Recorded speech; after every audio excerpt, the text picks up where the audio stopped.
ప్రతి జాతరకు ఇస్తున్నట్లుగానే ఈసారి కూడా సమ్మక్క సారలమ్మ వేడుకలకు కేంద్రం తరపున 10 కోట్లను అందిస్తున్నారని బీజేపీ రాష్ట్ర అధ్యక్షుడు రామచంద్రరావు అన్నారు. మేడారం జాతరలో అమ్మవారిని దర్శించుకుని మొక్కులు చెల్లించుకున్న ఆయన ఆ తర్వాత జరుగుతున్న అభివృద్ధి పనులపై స్పందించారు. జాతరకు ఇంకా 15 రోజుల సమయం మాత్రమే ఉన్నా పనులు మాత్రం పూర్తి కాలేదన్నారు. దీంతో భక్తులు ఇబ్బందులు ఏర్పడే అవకాశం ఉందని చెప్పారు. కోట్ల రూపాయలతో చేపట్టిన పనులు త్వరితగతిన పూర్తి చేయాలని తెలిపారు రామచంద్రరావు.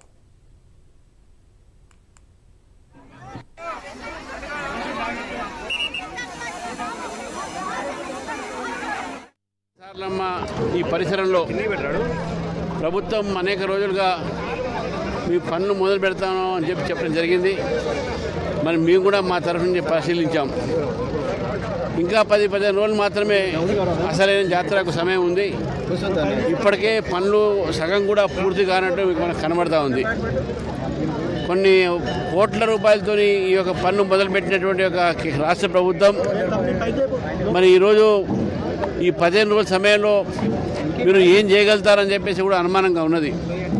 ఇంకా ముందుగానే మొదలుపెట్టేది ఉండే అసలు సరే ఏదో మొత్తానికి మొదలుపెట్టుంటే బాగుంటుండే. కానీ ఇంకా ఆందోళనకరమైన పరిస్థితి ఉన్నది. ఎందుకంటే ఇప్పుడు ఛత్తీస్గఢ్ నుంచి, మధ్యప్రదేశ్ నుంచి, తమిళనాడు, కర్ణాటక, ఆంధ్ర, అదేవిధంగా తెలంగాణ నుంచి లక్షలాది కోట్లాది మంది భక్తులు ఇక్కడికి వస్తారు. ఒక షెడ్యూల్ తెగలే కాదు, అన్ని కులాలు అన్ని మతాల వాళ్ళు వచ్చి ఇక్కడ వారు మొక్కు ఇక్కడ తీసుకోవడం జరుగుతుంది.